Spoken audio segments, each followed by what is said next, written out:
Hey,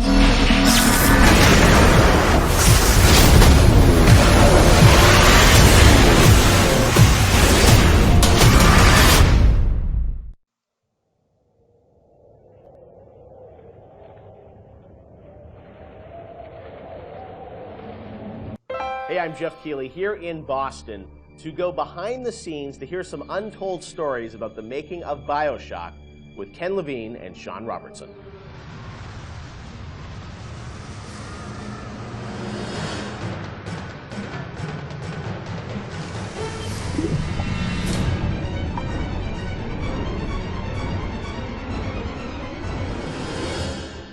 Let's talk a bit about the theme and setting of BIOSHOCK, Rapture.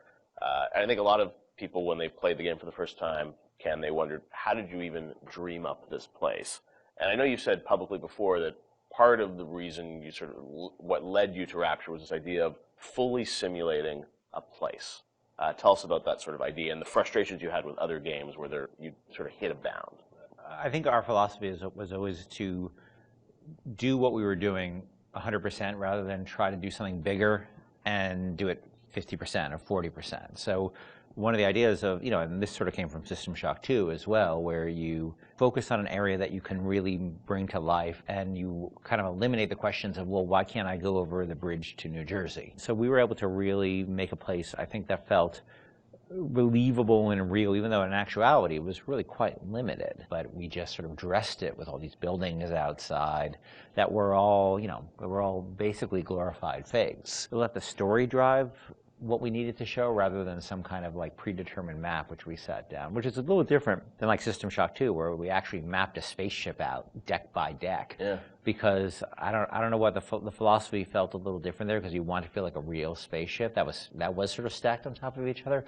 Rapture was free to sprawl across the ocean floor.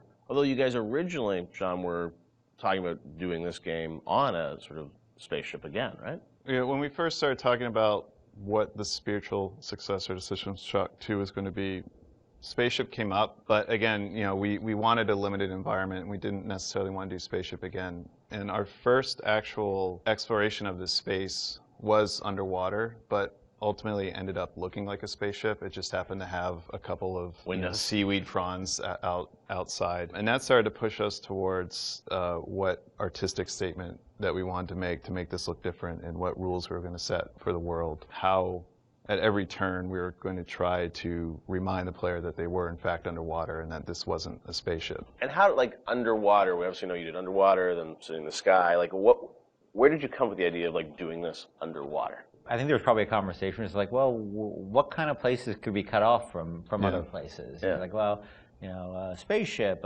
summer camp, any island notion, right? Something that's cut off from the rest of the world. Yeah. So you never felt like you should be able to go over that bridge to New Jersey. I don't want to apply some deep and meaningful conversation. I think it was one of those ideas that you just kind of say, and then everybody's, that sounds cool. Let's try that.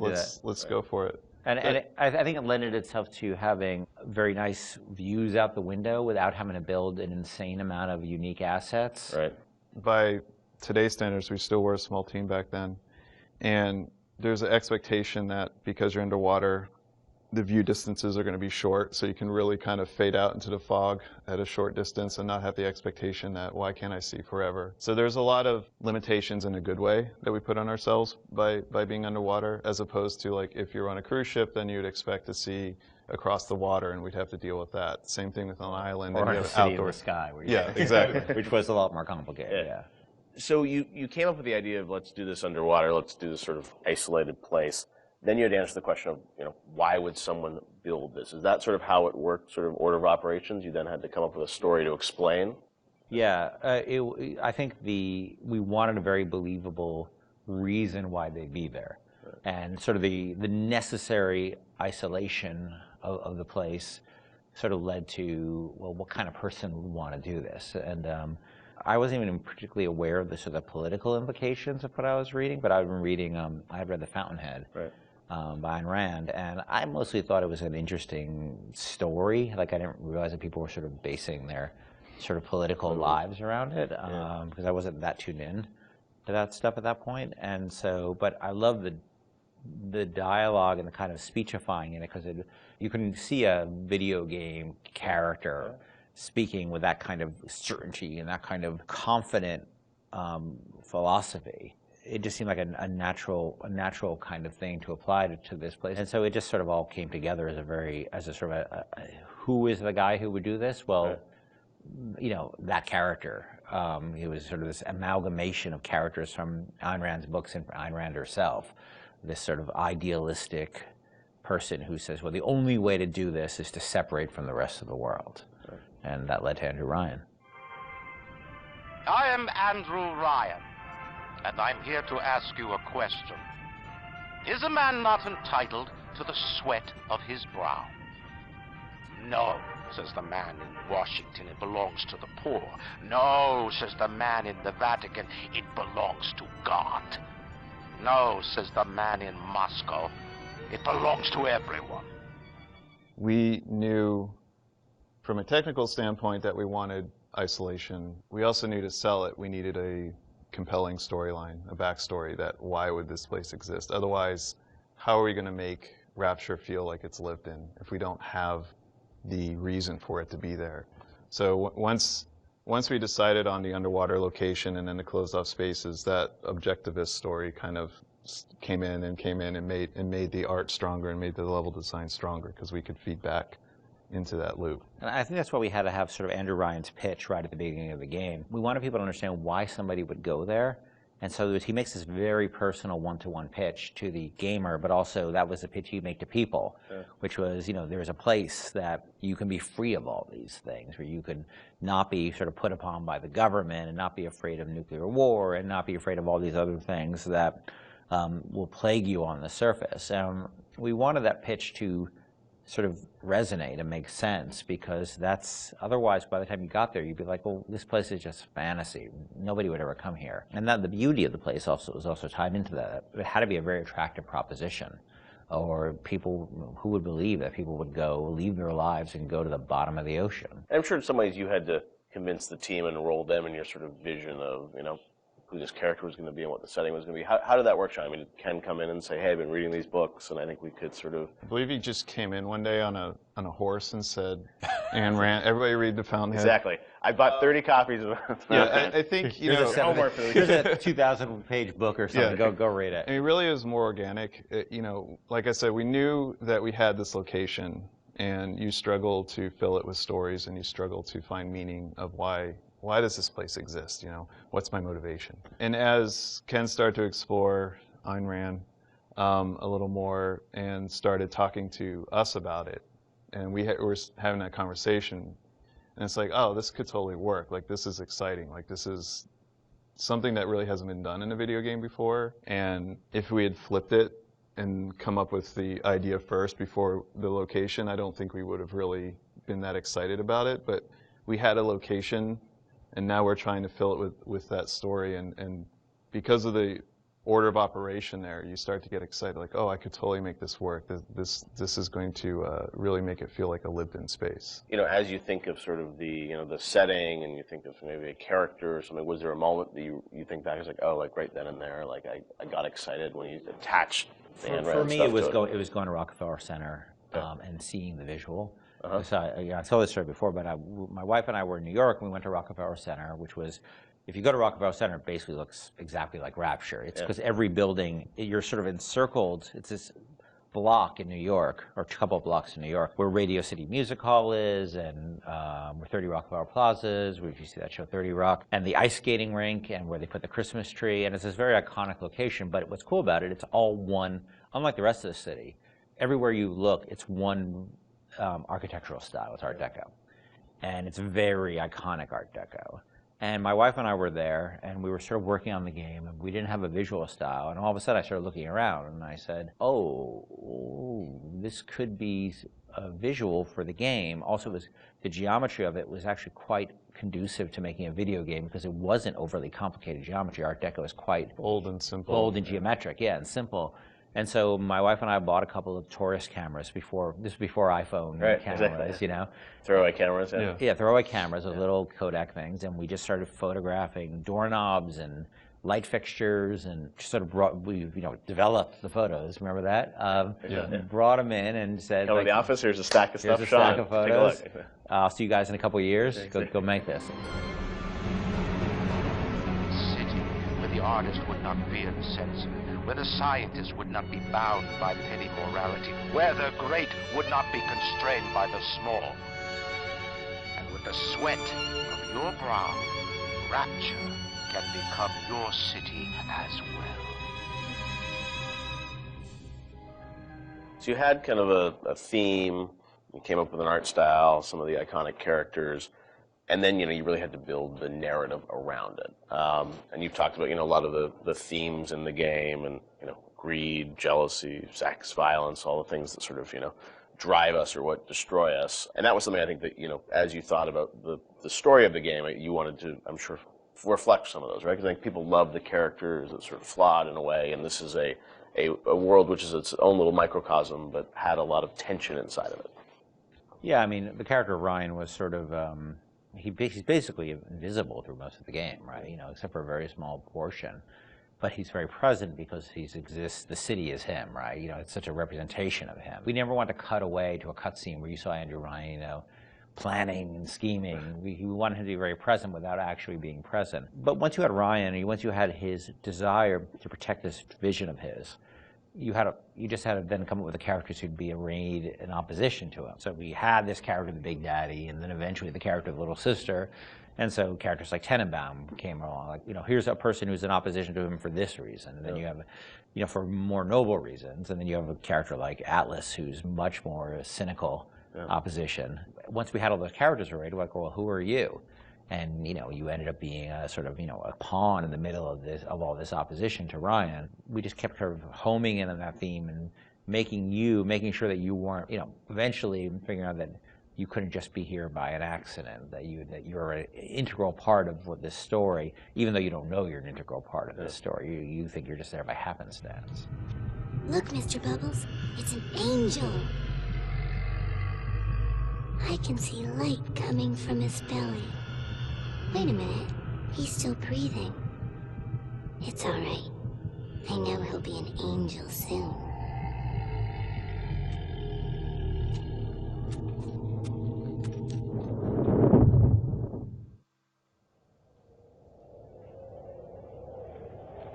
BIOSHOCK was groundbreaking in many regards when it released in 2007, though fundamentally it shared many consistencies with Irrational's System Shock series. What elements of System Shock translated into BIOSHOCK, and what was refined, altered, and innovated upon to create the world of Rapture? Let's take a look at the long road from System Shock to BIOSHOCK.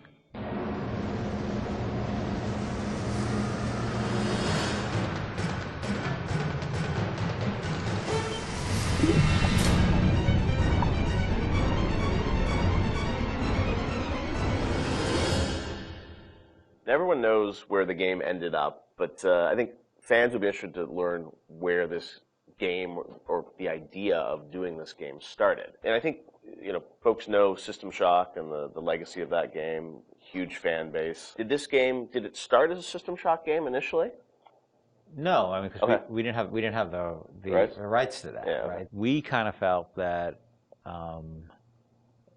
there was more game design to mine there. That it was sort of, we did that one game, and it was sort of the first game that really combined shooting and RPG. And it was a very small budget. It was a very small team, and it was the first game we had ever done. So we got pretty lucky, I think, in terms of how well it came out. But but the odds are sort of stacked against it. And the team, was really enthusiastic about doing a game like that. And time had evolved, and the team was much more, we had done a bunch of games together, and we were, we had a stable technology base, and we were like, okay, well, which System Shock 2 was not. I mean, that engine, no game had ever shipped on that engine. It was a very crude piece of technology. Most of us had never shipped a game at the time. So like, well, what if we had a stable technology base, and we had a team that was more experienced and more seasoned, and we had, an actual, like our director, and which we didn't really have on System Shock 2. What could we do? And so I think there was a lot of enthusiasm in the team to really try to do a more mature version of that kind of game.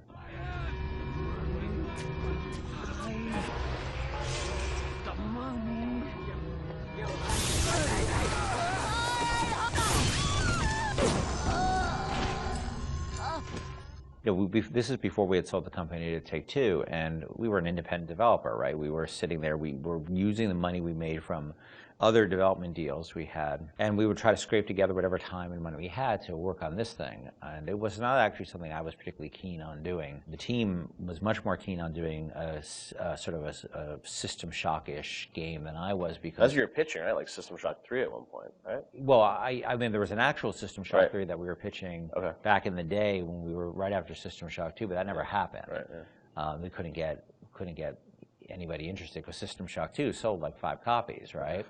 And so as the business guy, the guy who had to not only just sort of write the content, but the guy who had to go out and get the deals and pay everybody, I wasn't particularly excited about doing this because it was very disappointing when we did System Shock 2 and nobody bought it. It got great reviews. It got these insane reviews, but it left us in a place where it didn't really move the needle for us in terms of making payroll. So I wasn't super excited about it because I didn't see a publisher be interested in it, and I didn't see the audience actually be particularly interested in this kind of game. And it was really the team who convinced me to invest in this because their enthusiasm. I think a lot of them came to the studio because of System Shock 2.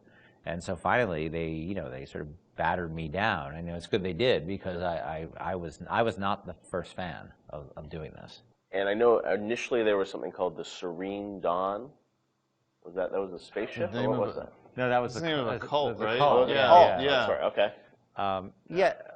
That one's, I think, been lost to the... If I remember correctly, Serene Dawn was a cult. You were playing as a deprogrammer that was infiltrating the cult, and your name happened to be Carlos Coelho, who was one of our programmers at the time. It's named after him, yeah. Then there was a story notion that I always really found interesting, which was that you have these cults, and you have sometimes people they're these sort of characters who really live on the edge of the gray morality, which is these guys who come in and essentially kidnap people out of these cults or rescue them, depending on how you look at it. Because what it really is, from a functional standpoint, it's a kidnapping, right? You're coming to an adult and you're saying, you're hired by their parents or whoever, and this was in the story, it was like a senator whose daughter joined one of these religious movements called the Serene Dawn, you said? Yeah, the Serene Dawn. And I always thought that was a really interesting tension of this hero who's basically a kidnapper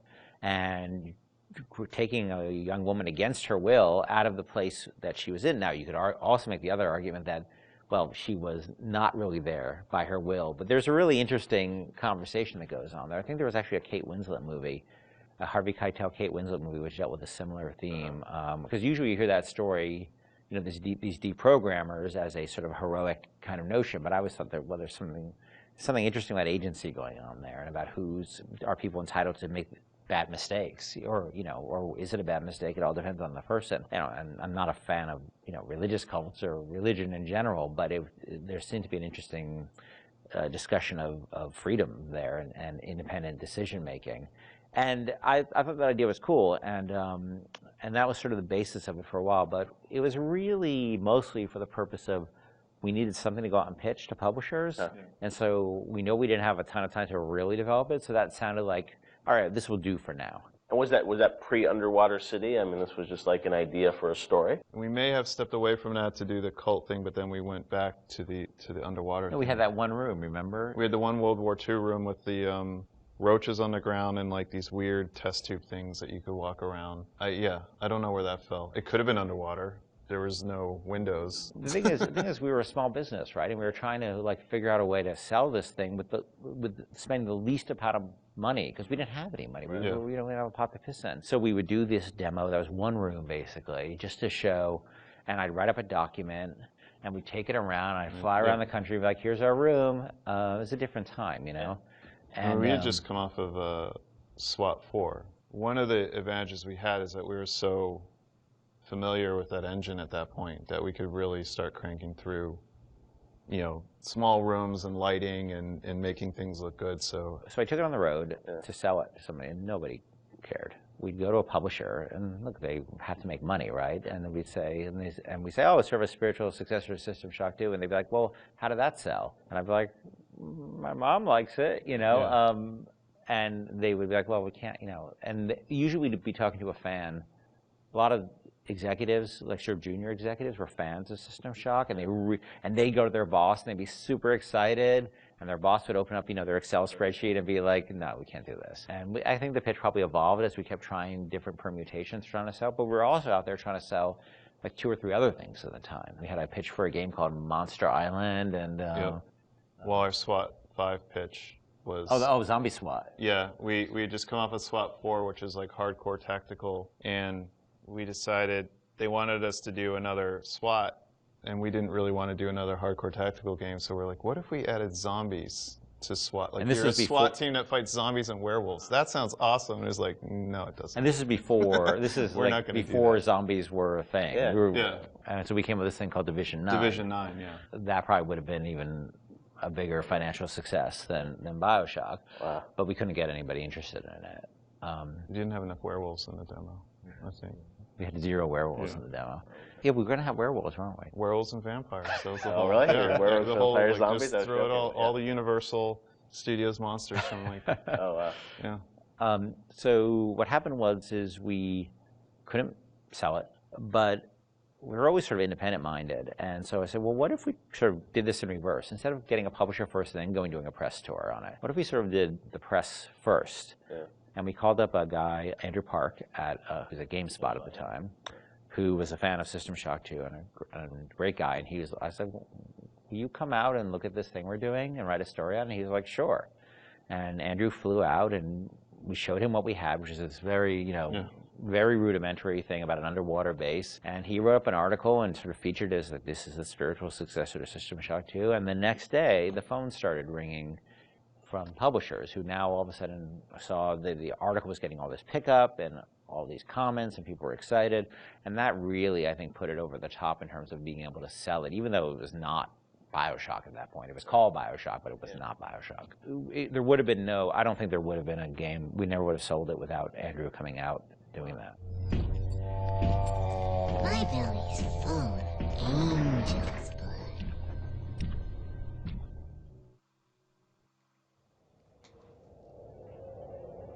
One of the biggest challenges Irrational faced when developing BioShock was figuring out a way to retain the feeling of a deep RPG while making the game accessible to a broader console audience. Ultimately, the team succeeded in creating an intricate system of weapon and character upgrades that gave the player choice and customization while keeping the gameplay fast, lean, and engaging.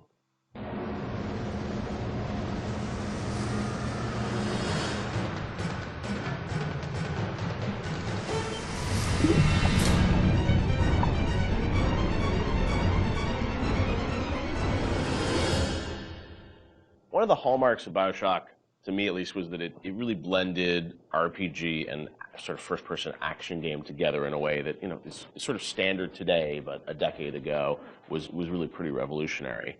And I know for the team, I think at some point it became clear that you wanted this to work on consoles, not on PC, right? Well, both, yeah. Yeah. But so the idea of, doing a console game and a PC game, and doing something that sort of felt like a shooter but had much more depth. And I know in some of the early design docs you talked about sort of creating an FPS plus versus an RPG light. What was the difference in your mind between those two?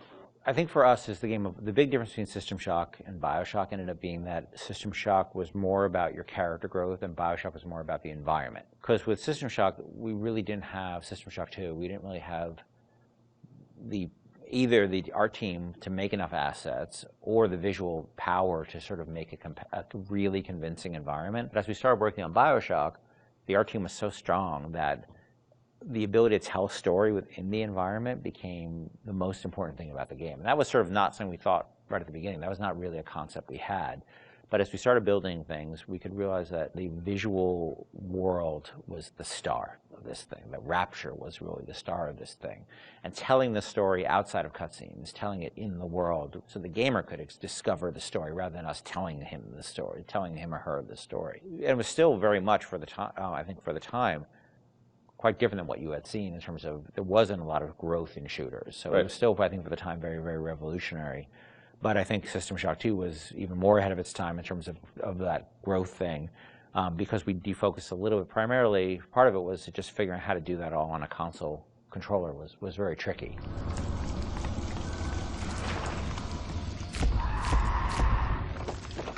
No, I remember even the early demos, people like, you see a plasma, you see like a upgraded weapon, people are like, oh, I've never seen that before in a shooter. And that was, when you were coming out of the sort of, the Quake, Doom, Half-Life, where it's like you have, 8 weapons on the keyboard and you sort of knew what they were and they weren't going to change. Yeah. Sean, was that something that, from a sort of creative standpoint, was it always clear that that was something you guys wanted to do, or it evolved over time because you wanted to have more depth in the game? I mean, it certainly evolved over time, and each upgrade path was slightly had its own unique challenges. Like certainly upgrading the weapons, you had to design a base weapon that didn't feel like crap. Still felt like something that you wanted to use, but then the ability to add the upgrades to that, and each of the upgrades can come in any order, so you have to be aware that this, parts A, B, and C could come in at any different time to upgrade the weapon. In a first-person shooter, that's your star. That's the thing that you're seeing all the time. When it comes to other things, plasmids, things that are, Tonics. Tonics, yes, sorry. It's been a while. Come on, Sean. I know, it's 10 years. Those things were more offloaded to machines that you would then have to interact with, so you're not carrying the inventory around with you. But each of these decisions on how we're going to upgrade the player, it wasn't like a mouse and keyboard. Okay, we can just use the mouse, and you have all these buttons at your disposal. You could arbitrarily point at a part of the screen really easily, which you could do in System Shock too. Yeah, so we certainly learned trial by fire when we were trying to adapt these things to the console at the time. Yeah, and like having different ammo types and stuff like that. Like we went through numerous iterations of the interface to make it. Like we had the first times we sort of put the interface into play. It was very obtuse and very tricky to get your head around, and we just kept working on it and working on it and working on it because you want to feel like second nature. But we spent a lot of time on that.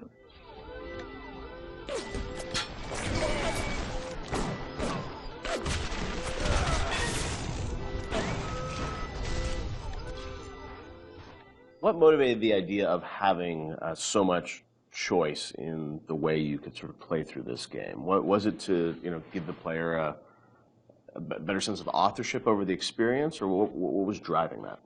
I've always liked the idea of giving the player a lot of agency in terms of their play style and experimenting with the play style and trying different things and seeing what worked and didn't work and interacting with the environment. The notion that it's sort of a playground that you get to play around with and imprint your own desire on was great, because I think we were more skeptical about being able to do that with story at the time. In fact, so much to the point where that became almost like a joke. That becomes the meta joke of the game of how little agency you have in your story. But agency in terms of how you play the experience and how you load out your weapons and how you interact with the environment, as compared to most shooters at the time, where basically like you can shoot them with the shotgun or shoot them with the the pistol. That was really important to us. So we spent a lot of time trying to make the world react in a way that you would expect and hope it to react when you tried something. Right. And some of those system or decisions we made about systems fed back into the narrative, like locking Adam behind Big Daddy and the little sister. Like you can't get Adam unless you deal with the Big Daddy, which then becomes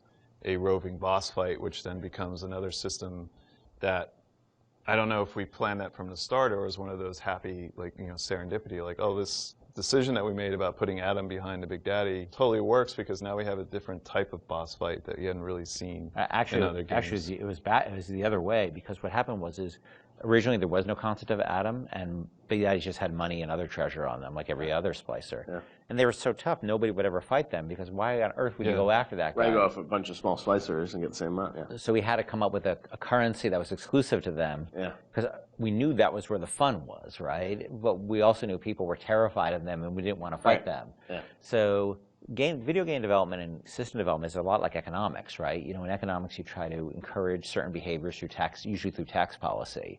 Well, you want business growth, so you lower taxes on certain segments of the business economy, or you want to encourage, people to move into this area, so you make incentives to move in here. We had to make an incentive for players to fight the Big Daddy, and Adam became that incentive. And then once you had this Adam, then you had a new piece of narrative, which they could then incorporate back into the story. Yeah. I don't want to taste the Adam fucking drink. Stay away from her, or it is you who will be shot next. Easy now, Doctor. He's just looking for a wee bit of Adam. Just enough to get by. I'll not have him hurt my little ones.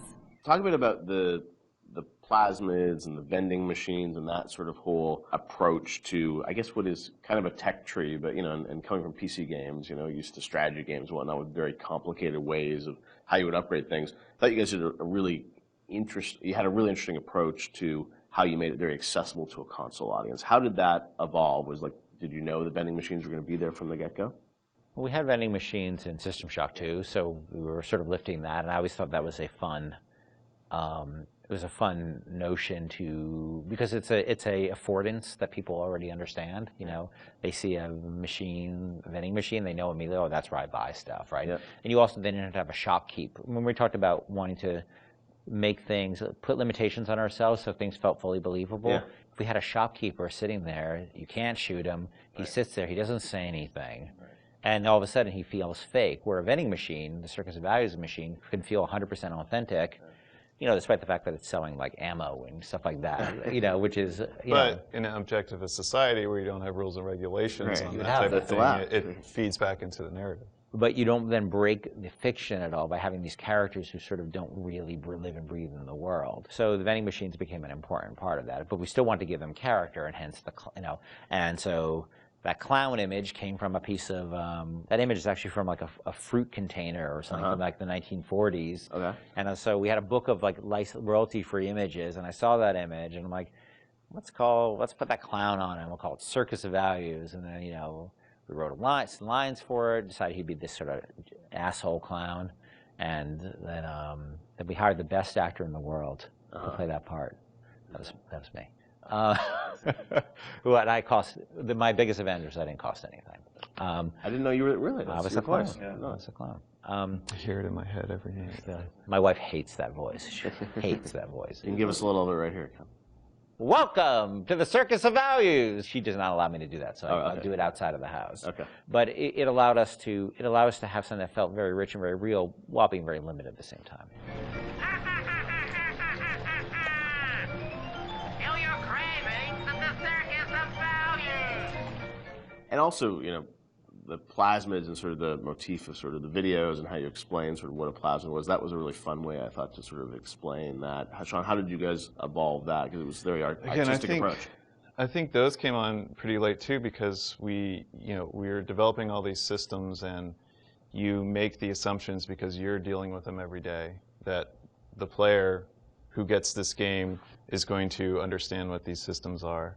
And we always joke that you can't ship a developer with a game, or you can't expect somebody to have a README file for all of these things. Nobody's understanding what these plasmids are or how to use them. How do we present these to the audience in such a way that they're going to understand what it is fictionally and what it is functionally? Because Rob Waters did a lot of the animations on those, and we sit down and we write out like a little 30-second commercial of what this thing is. And again, because going back to the narrative, this is what would happen in Rapture. People are trying to sell these things, so they would come up with commercials to explain why you need this. Using that as your framework, you can then come up with all of these little gags that people will remember that have a little personality to them. But I think ultimately in the end weren't that expensive to create, because they're cheap. I think that one of the most important things about it is we didn't want them to be long, and we didn't have a lot of budget for the art, so we had like a couple of frames of animation in them essentially. And so we had to figure out how do we message how this thing works in like that. And that's what marketing is, right? It's how do you message how something works. And marketing and tutorializing are very similar things, right? You're trying to get a message across in a very brief period of time in a very snappy fashion. And I think that one of the things that I always felt about games is that tutorials are sort of death. And because they're usually like, you go into a scene and there's like a shooting range or something like that, and narratively they never really make sense either, and they're so boring. And so we always try to put a big burden on ourselves of how do we train people while not letting them know they're being trained, and brevity is really important to that. So we had a bunch of art constraints on that, which also led to a bunch of writing constraints, and so those things were like, I don't even know if they were 30 seconds. Yeah, they're like really short. Seconds. Yeah, 15 seconds long. We had to explain a whole plasmid in that period of time, and I think that was a good exercise because it also made the game, it forced us to be concise and to really explain what this thing was like that. Throw objects at foes. You can even catch grenades and throw them back.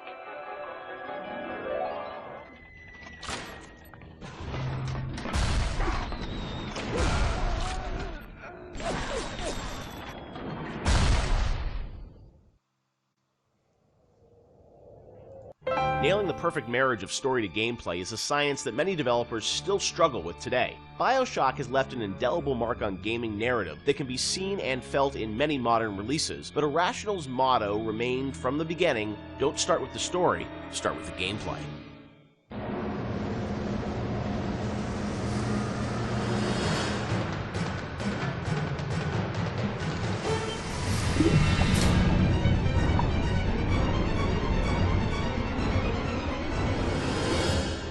A lot of fans probably wonder about the process you go through in writing the story and the design for a game like BioShock. You've talked about how it evolves over time and what eventually ships is very different than your initial vision. Do you guys write like a script or a design document for the game and that becomes sort of the Bible that everyone drives towards, or do you iterate much more? It's different for every game. Like System Shock 2, I went back to it recently. I wrote a design document, and we started that project in September, and the design document I saw was dated like October or something. So in a month, I wrote the design document, and it didn't change. A lot of it, got expanded upon, but the basic design really didn't change on that. Where on BioShock, I think it evolved in real time much more. We had a pretty substantial design shift, like a year before the ship date. For BioShock? BioShock, yeah. It got to be much more about the experience of being in Rapture than about being in your character sheet. And so the game evolved more towards that experiential kind of thing and making sure every idea was expressed in the world as well as just on your character sheet. So before you'd have a lot of things like, oh, I'm doing fire damage or electrical damage, but that was sort of a number flying off ahead versus, the whole notion of there's barrels and you light them on fire and then you can pick them up and throw them. But you'd have stats coming off characters and all that stuff? Much more so. Oh, really? And that evolved, we did a design shift, but I don't know how well that got documented. I think we were moving so fast that we were just sort of changing things, laying down the tracks as we went right ahead of us. And the same with the screenplay, the screenplay there is no screenplay. It's a bunch of probably Excel files and fragments of Word documents that I'd write, and I'd go to recording sessions and I'd rewrite on the fly once I hear the actor perform, because once the actor takes on it, you listen to their voice and you say, what you wrote doesn't really matter. What is the right thing for this actor playing this role to be saying?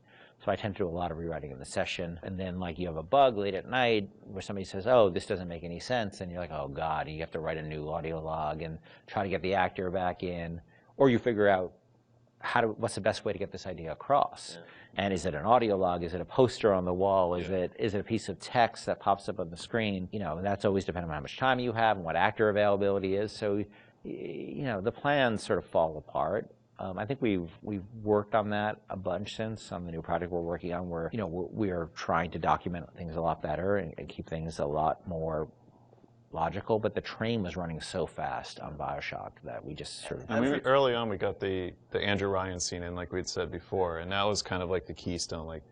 We're going to put a lot of work into this, so this can't change.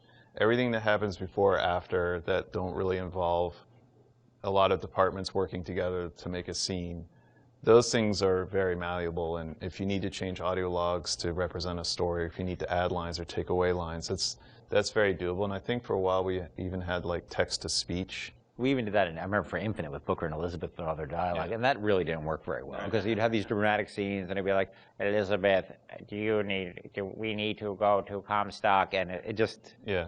It almost had no value as far as I was concerned.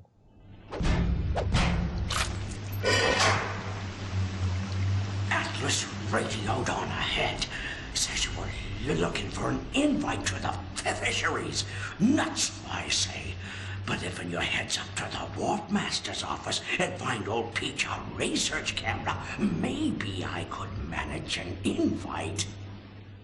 Ken has so much of, these games in his head, and you're sort of, you can keep it all straight, or try to, with all the different things and changes. But from the team perspective, Sean, because this is evolving and Ken's thinking in his head about how this all ties together, how does the team sort of keep up with, what the whole game is going to look like? There's a lot of specifics that can change. For instance, Atlas used to have a Southern drawl. Right. And then, we recast to the Irish. And we actually cast an actor, wrote the lines, did the whole thing, and realized that people hated that character and distrusted him from the first start. So we had to rewrite him, recast him, redo everything. Yeah. From a team perspective, you kind of get a sense on which things are going to be really volatile and that you probably want to push off till later, because if you work on it now, it might change. Larger themes don't tend to change too much, meaning we knew we were in Rapture, we knew we had Big Daddies, we knew we had Little Sisters, we knew we had Splicers, we knew what the arc of the story was about Jack coming into Rapture, and the specifics of this radiolog versus that radiolog didn't really affect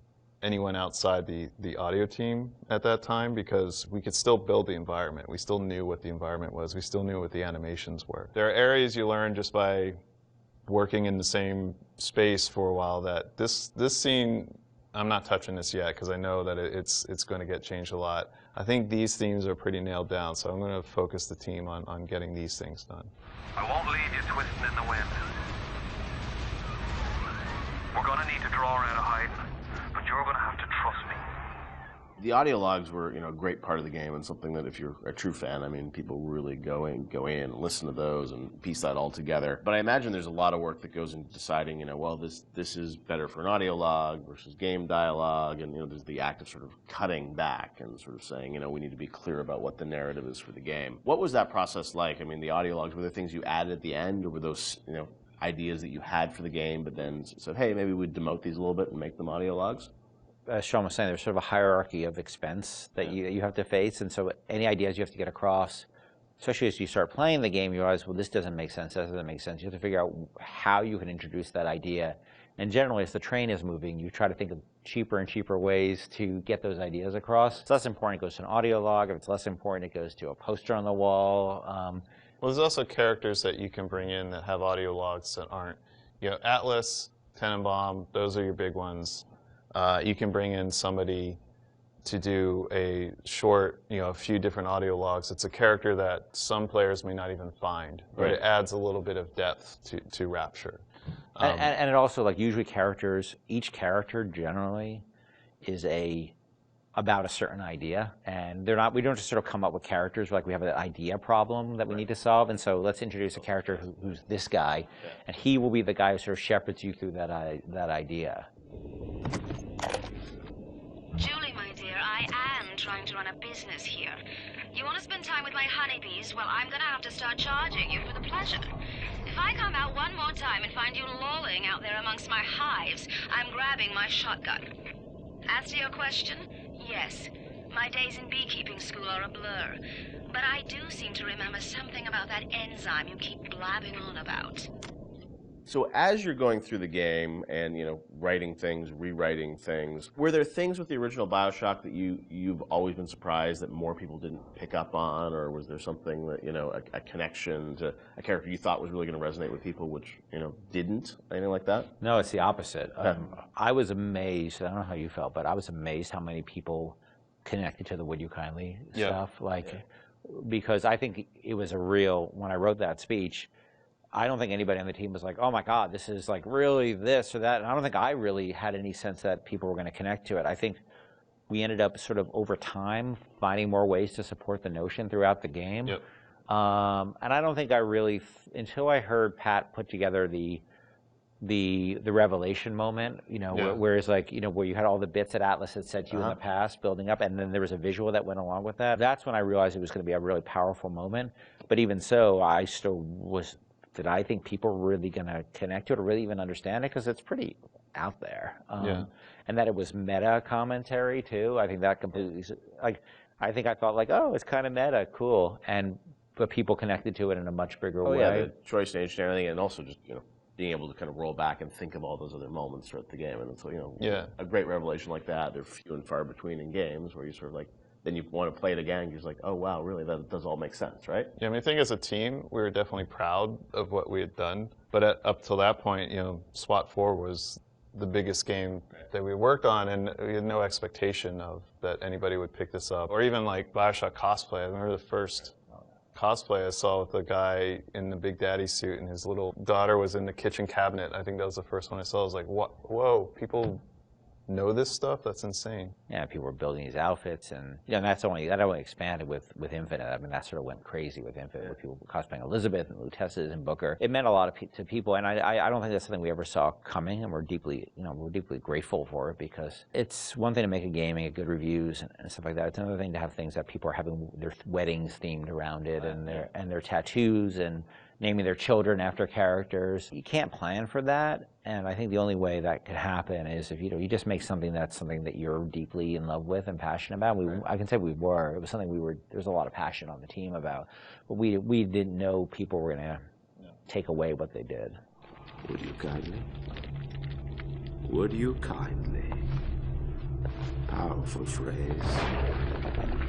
Familiar phrase. Would you kindly? Would you kindly get this? Would you kindly find that? Would you kindly find it? Would you kindly find it? Would you kindly get this? Would you kindly head to Ryan's office and kill the son of a bitch?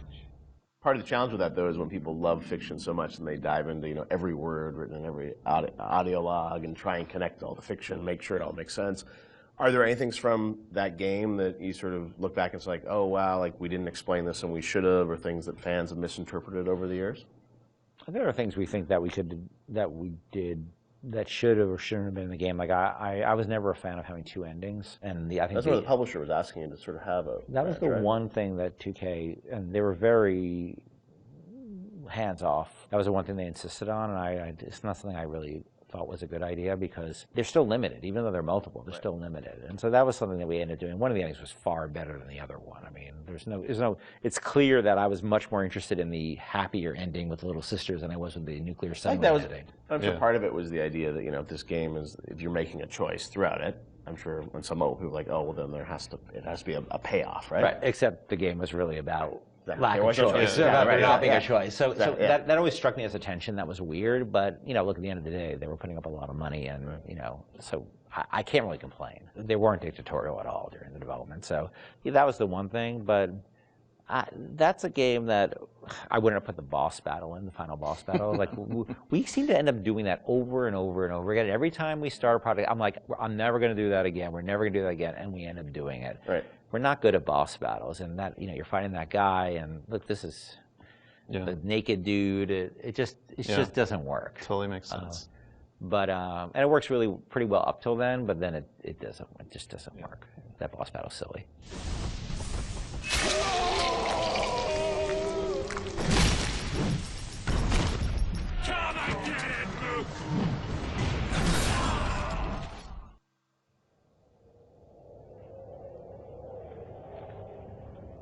Rapture is filled corner to corner with detail and history, and the cast of characters that occupy this world are no less dynamic. Every splicer, every level boss has a story. In many ways, these characters are a reflection of their environment, and their environment a reflection of their character.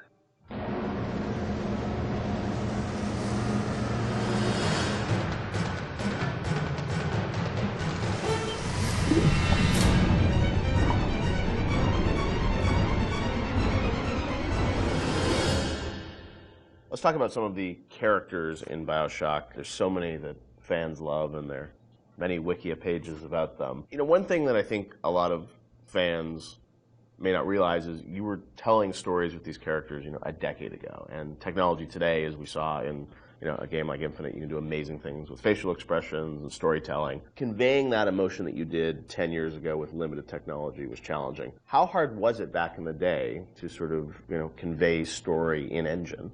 We had such a small team that, we had to show Tenenbaum or Atlas. They were just splicer models, right? Yeah. Tenenbaum was Ladysmith, which is there's a reason that she's in shadow behind glass, and it's not to be dramatic. It's because we couldn't afford to build another. Really? Yeah. So just something as simple as that, like you couldn't afford to build a model. We didn't have the we didn't have the. We had a few character models in the game. There's maybe 8 or 9 character models. Really? Yeah.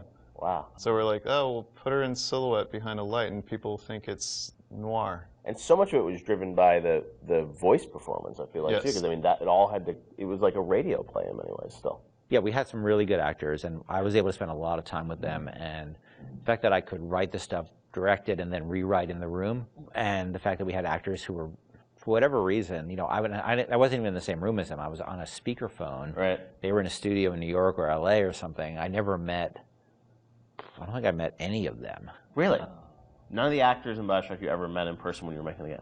Maybe since, but at the time I hadn't met a single one of them. Except maybe a couple people like, you know, I played the Circus of Hours thing. Nate Wells played the Jack on the plane. You know, a couple of people in the studio. It was community theater, you know, in terms of the tech and the sort of time we had for it. But the actors were, you know, we had some exceptional actors. I will say, as you know, doing animation on that game, that you can hide bad animation behind really good audio, and it makes the animation look better. We didn't have a tech animator. It was me. I'd never rigged characters before, and now I'm rigging characters, trying to figure out how, you know, to get all of these characters out to the animation team. So we're very limited when it came to animation tools. Yeah, Since apologize to my animators. No, but you did the big. I mean, for your first game that you rigged the Big Daddy, which is you know, it's not an easy character to rig. It was, you know, we figured it out, but the tools that we had on Infinite were not the tools that we had on BioShock. So we figured out what we could do and what we could do well, and tried to hide,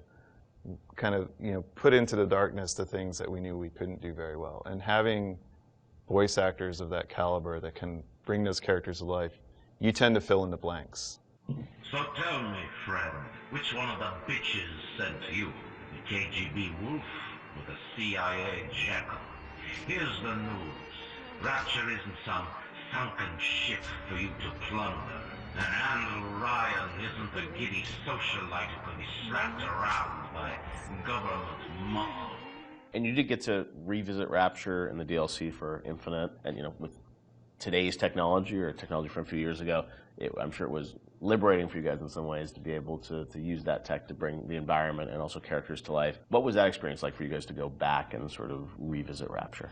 It was liberating because we got to revisit it, but we also, I think when we started, thought we'd be able to go reuse some of the old assets, and they just didn't hold up anymore compared to the Infinite assets. So we basically had to rebuild, not just rebuild everything from scratch, we had to reimagine it from scratch because, you know, we had the ability to make it look grander and bigger, but still feel like exactly like Rapture. It was a different kind of, we're making a different kind of experience than BioShock 1, so it was tricky to make it feel like it was the same kind of game.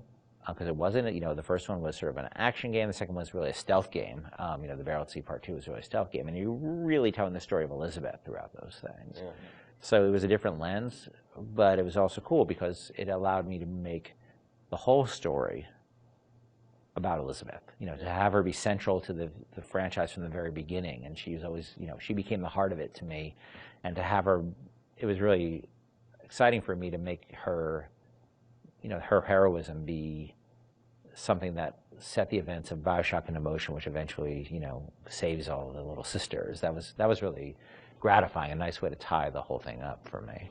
And you probably didn't have that idea 10 years ago, right? You had to retrofit it off. I have no idea. He has a letter that he's addressed to himself that's 10 years old. But, yeah. I don't know. Well, I mean, for me, it was a nice way for me to say goodbye to BioShock and BioShock Infinite, because, you know, those two worlds together, you know, you don't realize, or I don't think the audience realizes how much time you spend with these characters trying to get them out and polished and into the world. And it was a good opportunity, I think, as a game developer to kind of have that little coda at the end where you're like, okay, I get to, now I'm ready to move on to the next thing. I've had a nice, you know, break, like let's seal this off, and now I'm on to the next thing. And it was like 12 years of our lives, too.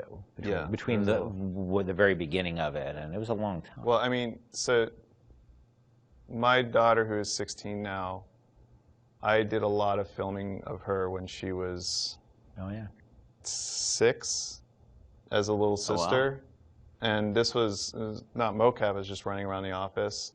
And I'm like trying to be like, now trip over the thing and pretend you die. Or like, you know, like trying to like not like traumatize a 6-year-old. Yeah, pretend you're drinking something, and you know, and I never showed her the actual game until much later. But she, on BSI, I put her in a mocap suit and actually used her for the little sister in Paris that's running after the balloon. So that was kind of, for me, like a nice way to connect it all together.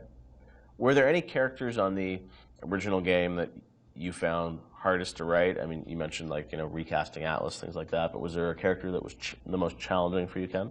Well, Atlas, because, you know, he was basically written completely twice. That was very, very tough, and I was very happy about the original character, and I thought I'd really done something great, and then You showed it to people, and they just hated it, and they didn't trust him. And if they didn't trust him, we were screwed. All falls apart, yeah.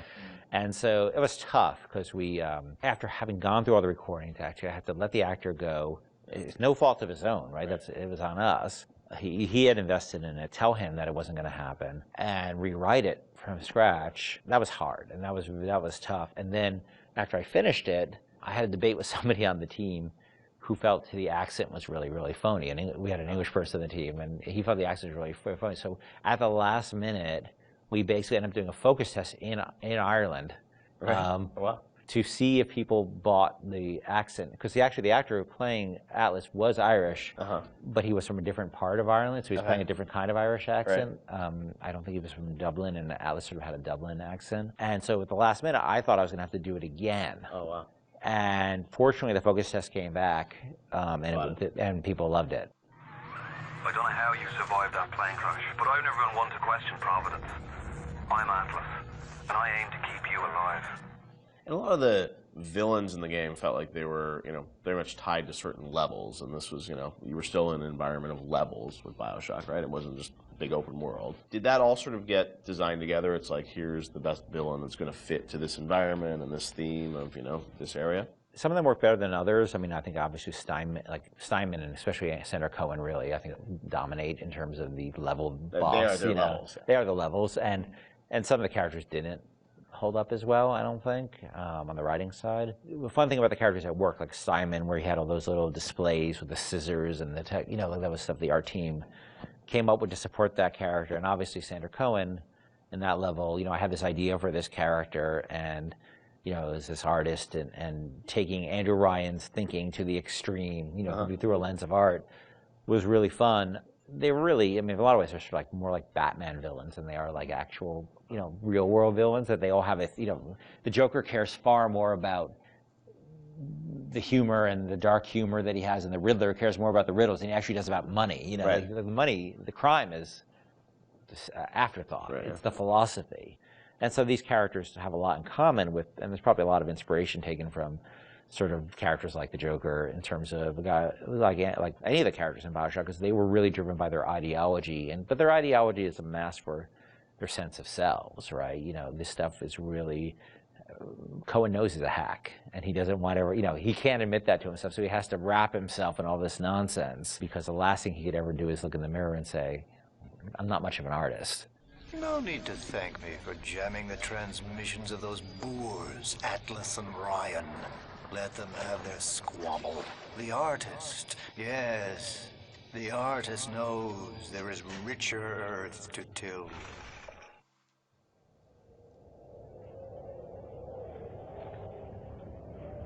From the moment you boot up BioShock, you can feel the story grab hold of you.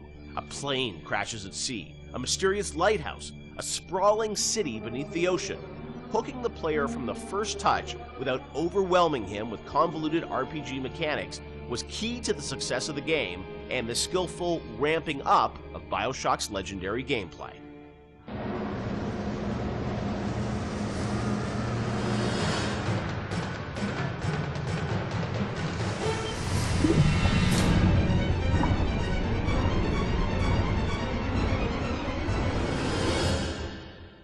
BioShock has an amazing opening sequence that I can't imagine the game without it, with the plane and sort of the crash.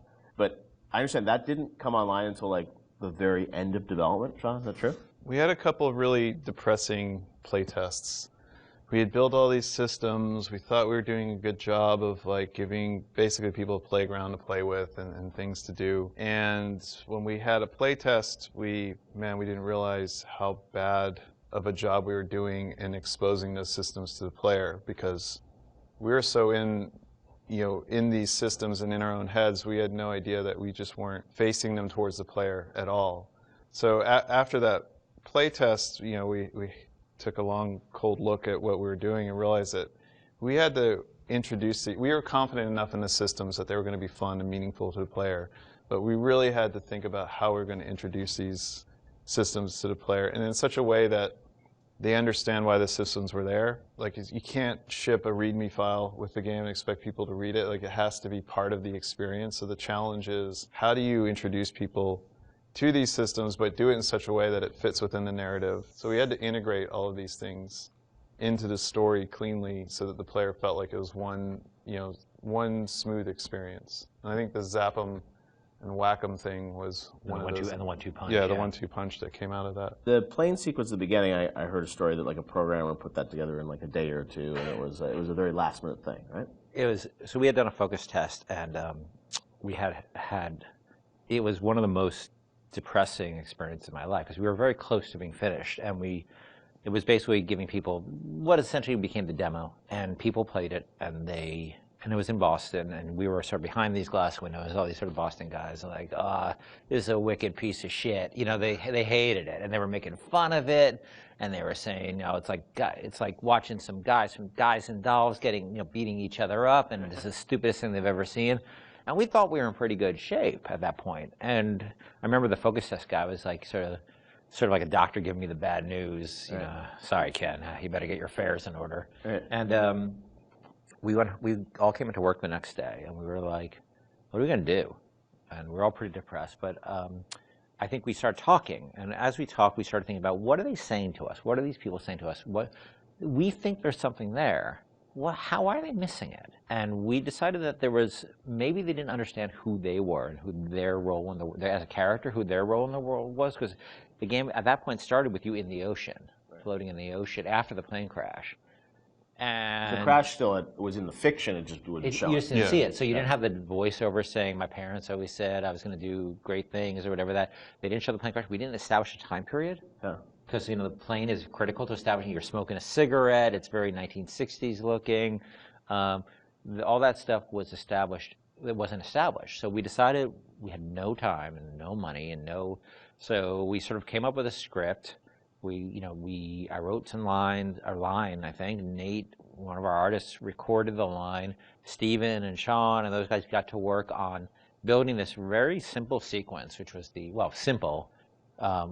Relatively simple sequence, and then the plane crash actually happens over the BioShock logo we already had, but we wrote a radio play behind that with altitude of the crash, and that I think set the emotional, and the people screaming in terror on the plane crash, that set the emotional tenor much better and explained who the player was, and all of a sudden we released. Then I think the next real encounter we had was people playing the demo, public encounter, and all of a sudden it was a very different experience. No, I remember even back in the day, I think we did a thing on TV where you kind of talked about it, and it was like that night, and I remember that night, like people on the forums were just like going nuts.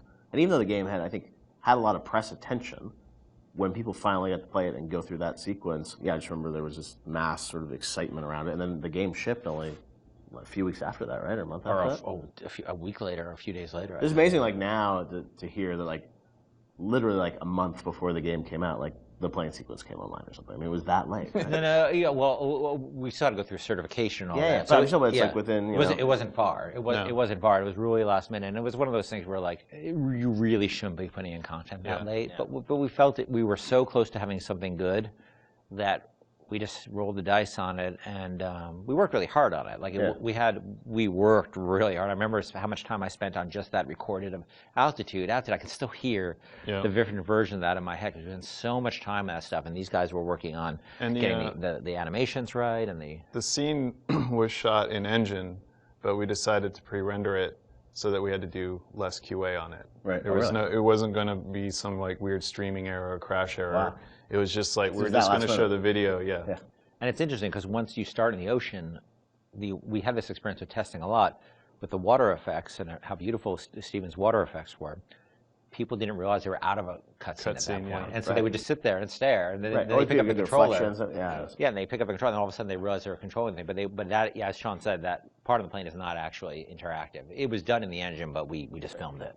Now, as people were playing through the game and you were testing it, I'm sure there was debate about, when would you introduce these plasmids, what would the ramp be? Did that change at all, sort of as you got towards the end of development, about like, we're going to give people the gun at this point, or it's like, we're going to trigger these plasmids at this point? Like, how did that work? So, like, we moved guns around. Like, for instance, there was a big debate about, originally you found a gun in the lighthouse, a pistol in the lighthouse. Oh, right there, yeah.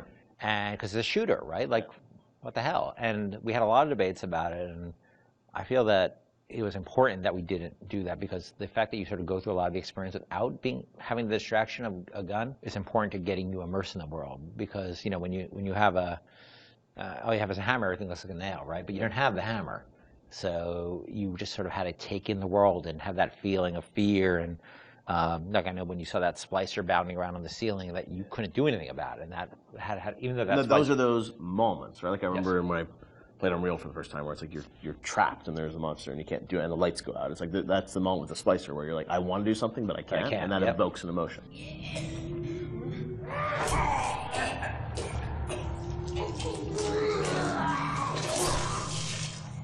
I remember we kept, moving where the machine gun appeared around and where various plasmids appeared around. It was a real. It's a real fine-tuning process. Yeah, and it gave us an opportunity, like especially with the shotgun, to really present the weapons, like put some space between them. It's a moment when you finally. Yeah, I think we get the shotgun Paul sequence. Paul Hellquist was he put the sequence together for the when you see the shotgun laying in the pool of light. Like every game developer knows what that means. The minute you pick that thing up, something's going to happen, but. It was still a very effective way, as I'm remembering it, to, oh look, I've been waiting for this thing, I'm going to pick it up, and now you have an immediate opportunity to use it. But at the same time, we're trying to ramp up the tension level by having the splicers kind of on the outside of the light, so you can't really see them, and then coming in one at a time and attacking you. Yeah. And we had very few tools to really control how the splicers acted. So how they were set up and how the environment was lit was really important. There's even other things like when you get the TK plasmid, I don't think we had a lot of physical space and opportunity and time to really present that. So we came up with the narrative that, it was the doctor's office and he used TK to practice tennis. And we had the turret in there that threw tennis balls at you. So if you wanted to, you could catch the tennis balls and throw them, and you could knock things down. I think it revealed pickups that you could then, pull to yourself with TK. But we're always trying to think of like little backstories that we could do. It doesn't have to be as involved as the shotgun ambush. Sometimes it's just, let's take a grenade turret and turn it into a tennis ball turret. Because we want to, because I remember like the impulse was, I've been to dentist's office, and there's always some like weird aspect of the dentist's personality. They always want to get through their office, They always have to have their hobby featured in some way, and so we saw an opportunity there to both feature this, he's a tennis nut, and teach TK at the same time. And the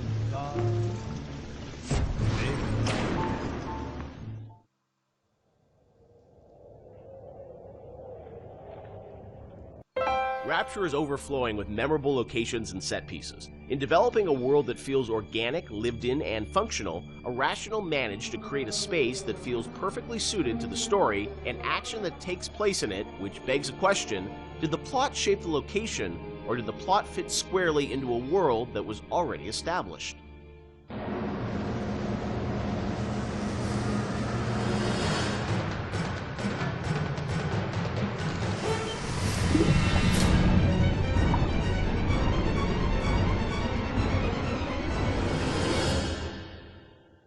Let's talk about some of the areas in Rapture, because it's an amazing place, but also it feels like there's certain areas that are very well designed, and that they have, a very certain aesthetic, and the characters in there, it all kind of comes together.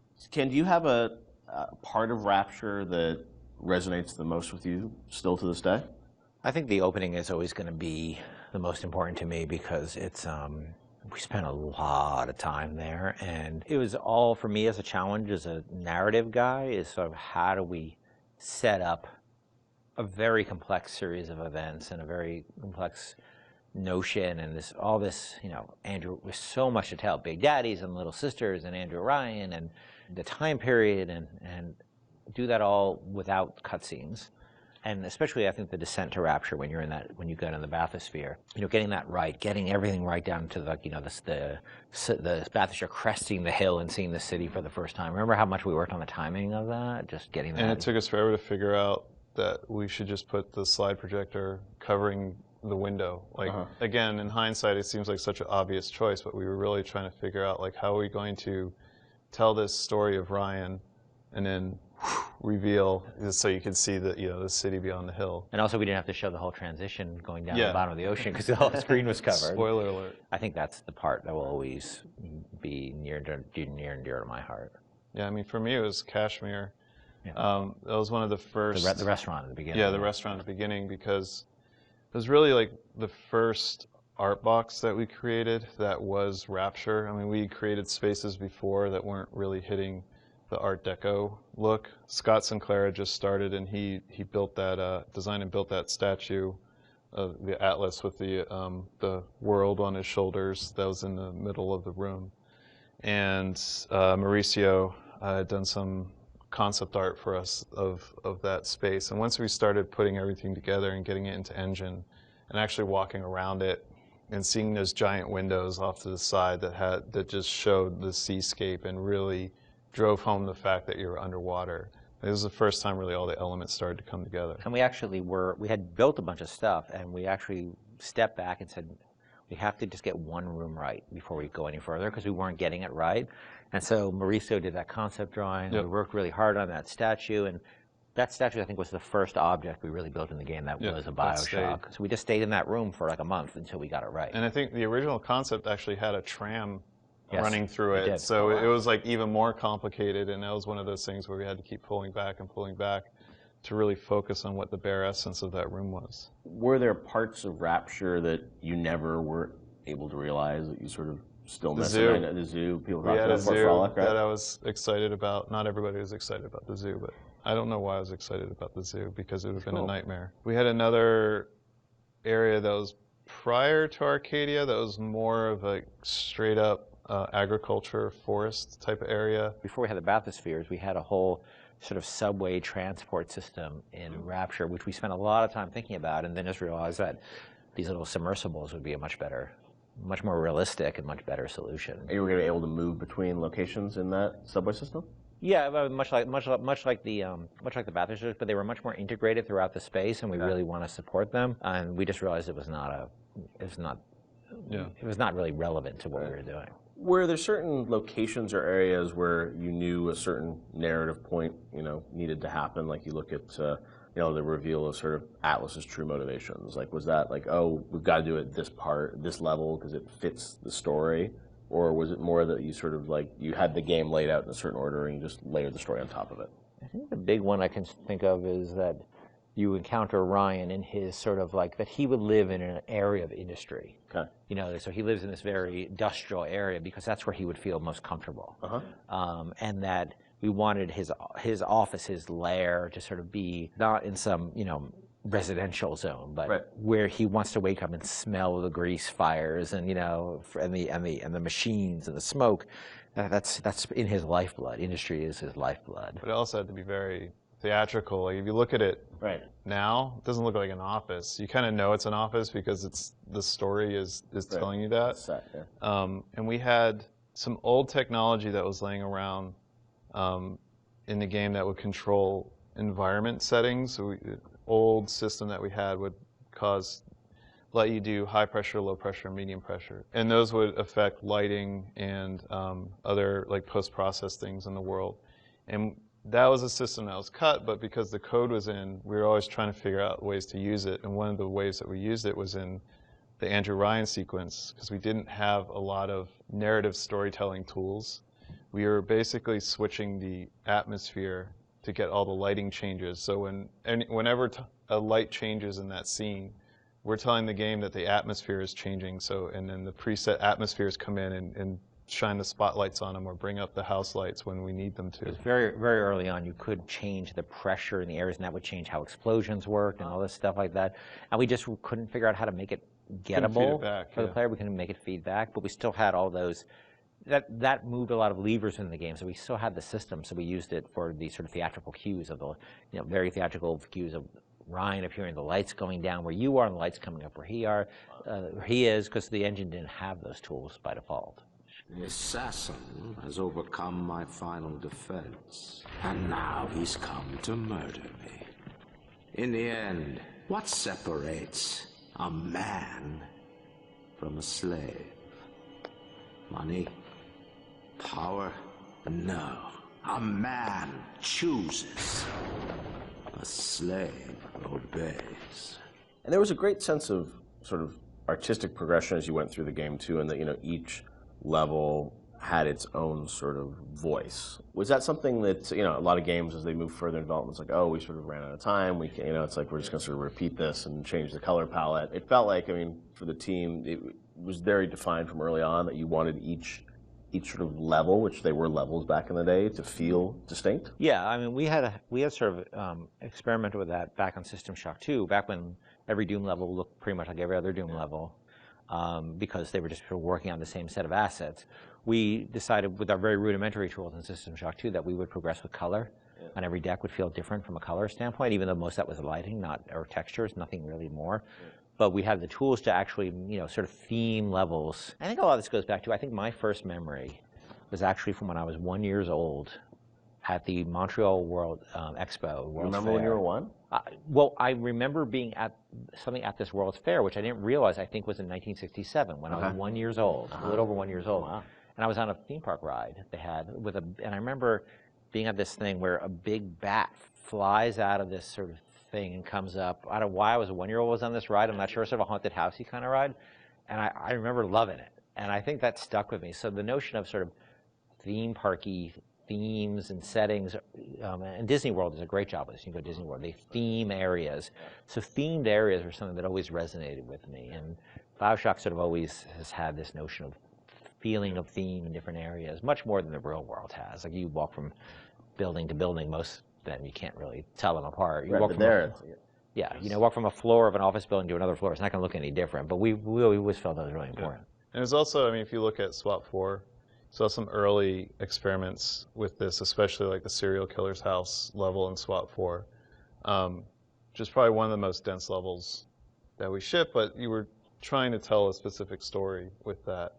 And going straight into BioShock and using the same exact engine that we're using, and we were very comfortable at that point with how the engine worked and how to art up these rooms, gave us a leg up when we sat down and really thought about what stories are we specifically trying to tell. And one of my favorite anecdotes from this time period is with Sander Cohen. I think it was Nate Wells and Stephen Alexander sat down one night, and they came up with a backstory for every dead body that you find in that space, and then they told that story with the props that they could. Even if it was just like, this guy crawled 3 feet and then shot himself in the head because he was sad about something, you know, they put those marks in, maybe put a picture next to the guy, and then he shot himself. So they really like did their homework and tried to add, you know, the backstory for everything that you're going to find in that space. I've got Atlas's goons hitting us non-stop and 2 dead mechanics just this week. We need to control costs. If I wanted to deal with amateurs, I would have stayed on dry land.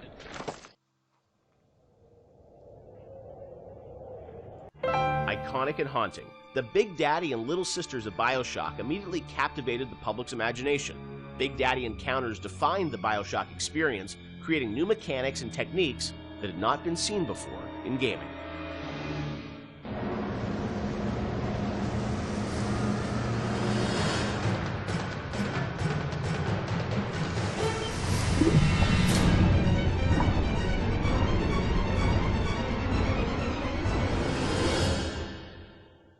So Big Daddy, Little Sister, such an iconic moment or series of moments in this game. I'm fascinated about how that got layered in, because we talked a lot about the setting and the tone. That is still, to me, you know, a mechanic that I remember was very unique about, you know, choosing to engage the Big Daddy and being a fight that you know is going to be very aggressive and different than a, you know, traditional boss fight. I know you had an idea, Ken, of sort of 3 different types of AIs interacting in the same world. Yeah, we were sort of like I was trying to think of like AIs you hadn't seen before, and this was still pretty early. Like 10 years ago, a lot's changed in 10 years. So like AIs were still pretty much enemies who saw you and came after you. Zigzag, shoot. Yep, and then that was really the focus, is how you make them, you know, use AI better at you, you know. So I started thinking about, are there more primal behaviors to think about? And I was watching a nature show one day, you know, these typical nature shows, and it's like observe the mother tiger taking care of her young, you know, one of those kind of things. And I realized that we don't even need a narrator on those shows. We understand certain behaviors just by looking at them. They're very primal, like somebody protecting their young the predator-prey behavior. Those things were very, you don't need dialogue for that. And AIs at that point, we didn't have the ability to do a lot of sort of, smart AI. Yeah. So I said, well, what if their behaviors are just very primal and we can model those behaviors? So aggro rules is something we knew we can model, right? How does an AI aggro on you? What are the rules for that? Could they make a aggression display rather than just attack? And can another character appear afraid and hide behind the skirts of another character? And we started talking about these things. And the Big Daddy became very quickly, the actual form of the Big Daddy became very quickly as sort of this protector creature. The Little Sister took a lot longer, ironically, even though it's a much simpler notion in a lot of ways. The initial idea came out of sort of watching a nature show, and we're trying to work within our constraints of making, we couldn't make super complex AIs.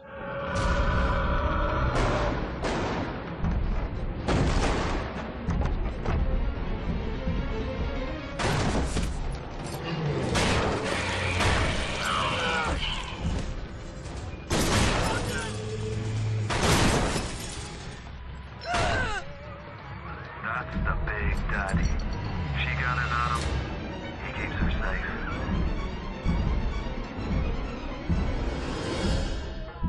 Because when we first got the system up and running, this is before the playtest, we weren't really thinking about player facing these things. And we had this entire system set up that completely simulated what would happen. And you'd play through the vertical slice and you walk into a room and everybody's dead because the system would work perfectly. And you weren't there to see the fight. Yeah.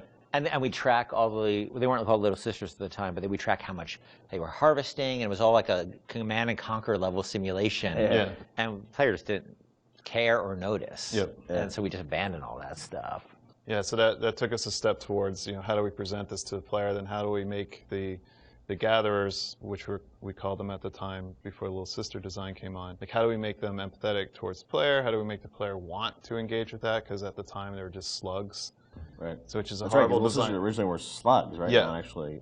Which is a horrible design in so many ways because you don't care about slugs, and they're also on the ground, so you don't see them. They're not like at eye level, and they're dark. So. But you still have something. We still the trailer had like the same, or not the trailer, the demo.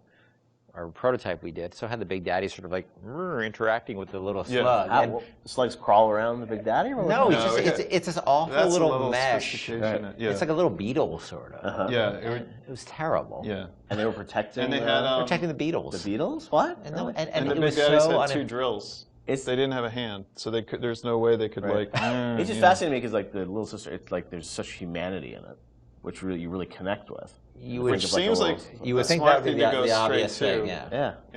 We're not very smart. The idea of sort of choosing to engage the Big Daddy. I mean, when I was first time I played the game, that was always profound to me because you sort of sit there and like, am I ready for this? And your choice to sort of like the kind of opposite of stealth, like when you want to be discovered. Was that always the mechanic with the Big Daddy? Yeah, the idea was that they would have very particular rules about engaging with you that were entirely dependent on how the threat level towards, not them, towards their creature they were protecting. Yeah, that was set, and then as you worked through it, I'm sure there were conversations about how difficult do we make these fights and sort of the balancing of that, and even, with the game, you don't start off with a Big Daddy fight. It's a little ways into the game until you actually get to that. So that was sure debated. You actually encounter the notion of Big Daddy and Little Sister many times before you actually are freed into an arena where you can actually fight them. You see them sneaking out, pipes. You see them. You see them walking down a hall. The first time you see Little Sister, she's harvesting, and then you see the Big Daddy come and protect her. And we realized it was 4 or 5 sequences we had to do to set the stage for these characters. And look, we were hoping they'd be iconic and people would respond to the way they did, because we certainly spent energy on them with the expectation that they'd have an impact that we really just as easily could have turned out that nobody cared. I think the actual very first time, and not a lot of people see it, there's a Little Sister in the vent in Kashmir restaurant. That if you're looking in the right direction at the right time, you'll see her looking at you, and then she'll disappear into the vent. It's the eyes. No, it's the actual mesh. Is it the mesh? Because it was easier to do that right. than new eyes, but yeah. No! No! No! No!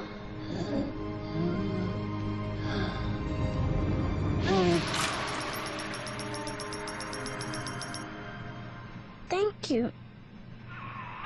The path of the righteous is not always easy. The thing as you play through the game, I think the moments with those sort of encounters certainly stand out to the player. For you guys, as you were developing it, was there a debate about how often to sort of have those encounters? Like, like how many Big Daddies would there be? How would that play out? I mean, was that something that sort of changed as you? No, I think we decided there would be 3. I think it was 3 per level. So 3 and 2 in smaller levels. We did have a third Big Daddy that was mostly finished, but we couldn't make it fun. Like that last 10% of an AI is always like, where's the fun? Like, how do you really make it fun? I think they put it into BioShock 2, didn't they? They might have, yeah. They might have, I don't know. But, it was fully rigged, fully animated, but we just didn't have the time we needed to really, really polish it, so we ended up shipping with the Bouncer and Rosie. Hunting the Big Daddy, that demo was a huge moment, I think, in the game's kind of marketing campaign. And that really, I think, sold the tension of that battle. When you showed that, did the entire game feel like that, or was that really more of just like a vertical slice of what you wanted the game to feel like? That, at that point, was more what we wanted to feel like, because the Big Daddy had a lot of problems at that point. But we were confident we could do that. Like, we wanted to make sure that was an experience we could deliver on. And it was like it functioned, but it would do really weird things. Like, it had this tendency at the time to, if you did the wrong thing, that it would turn into basically a super ball and start like a tiny little super ball. The Big Daddy would go, turn to a super ball and start bouncing off the ceiling and walls like a million miles an hour. Do you remember why you did that, or what was going on? I'm sure it was some physics bug that And so that actually happened. Sometimes we were doing the demo, and Joe Falstick, who was the guy running the demo with me in Barcelona, was very good at making sure that he turned away from the Big Daddy. Like, oh yeah, I guess we killed the Big Daddy. He must be dying over there. But so all things were functional, but they weren't really. They didn't have all their bells and whistles on yet. It was really good for us because it sort of gave us some confidence that people would respond to just the notion of watching Little Sister and biding your time and choosing your moment. Well, it gave us confidence, but it also gave us a tool that the development team as a whole could gather around and say, we want to make it like this. Like, yes, a lot of elements in that demo were scripted, but they provided a framework for us to go back and how do we make that so it's not scripted? How do we make this robust enough so that the player can actually use these systems? Yeah. So it was something that we could point to and say, all right, how are we going to do this? Like, let's break it down and let's figure it out. Yeah, and that was like in September, and actually the game was done in February, March, so we weren't that far off. Yeah. A lot went into it in those final months, but it was a big confidence boost for us because we thought it was the most important thing about the game, besides the world, was this sort of Big Daddy, Little Sister concept. And if people didn't care about it, it would have been a problem for us because we spent a lot of time on it.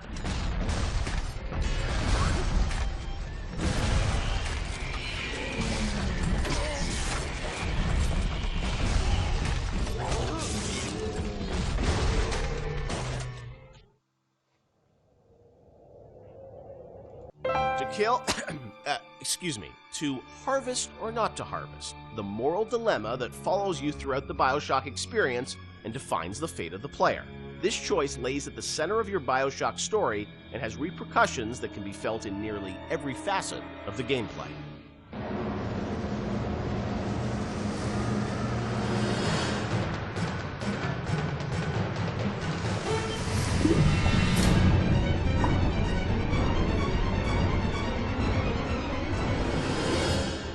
Part of BioShock's lasting legacy, of course, are the Little Sisters and this moral choice that presented itself to the player. Everyone became a water cooler conversation about, like, well, did you save them? Did you harvest them? That concept, Ken, was that something that came about early in development, or that binary choice? When did that come into the game? I don't remember when. I mean, we had the concept of them being protected, but I can't remember when you actually chose. Yeah, it certainly wasn't. When there were slugs, it was not meaningful. I think there was...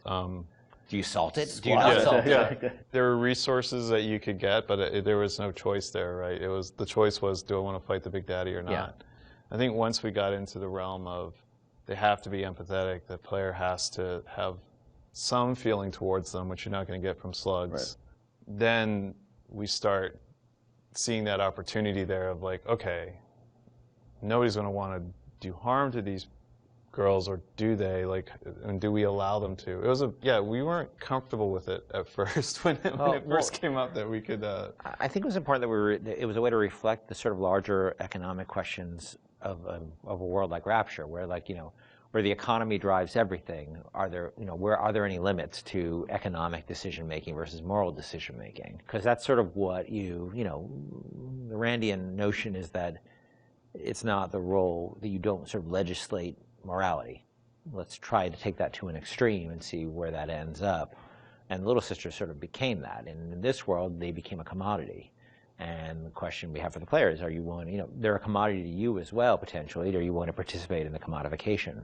There was, I think, a fair amount of nervousness internally at the publisher about it for a little while, but pretty quickly they were able to sort of say, look, we trust you guys, and go, do this. And I only had a few, the press, and this sort of happens over and over again. The games press worried a ton about it and wring their hands about it. They ever recognized it was a setting topic, but that it was done to a larger purpose. That it wasn't just sort of like, hey, this is the game where you kill children. And whatever, and that was a sensitivity. I know that you guys wanted to call them little sisters, not little girls, and it was and it wasn't it wasn't killing them, it was harvesting them. And I mean, you did some things probably on purpose, right, to sort of explain that this you weren't doing anything vicious to them, right? Well, I mean, you do sort of. They do sort of disappear out of you, and a big slug out of their belly, comes up. That we didn't want that to be graphic. We wanted to be very clear that you were killing gruesome. them. Yeah. But it was not intended to be a prurient in terms of, hey, this is a simulation of pulling a sea slug out of a little girl's belly. But we wanted you to understand that you were making a very diabolical moral economic pact there. And we think that came across, and I think it came across well enough. And I think the test of how well it came across is, I think most people didn't really thought of it as am I willing to do this thing or not? Right. And people would tell us stories how their girlfriend saw them harvesting, and then they literally slept on the couch that night. Right. And that's an interesting, that was interesting how people connected to a 3D mesh that's really no different than any other 3D mesh in the world. This little sister, she's not a person.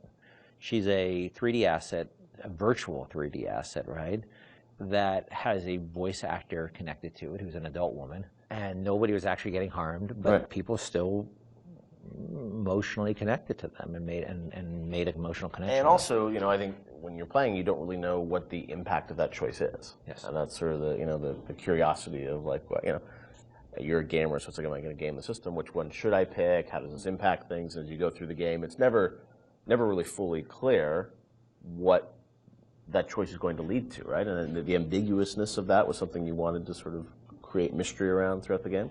Yeah, we went back and forth a lot about what the rewards for harvesting versus saving would be, and actually I think we should have really pushed further that the rewards for saving were should have been much more meager than the rewards for harvesting, just to really sort of put you up against the wall, push you up against the wall and say, are you going to stick by your moral guns here? Because you're going to pay for it.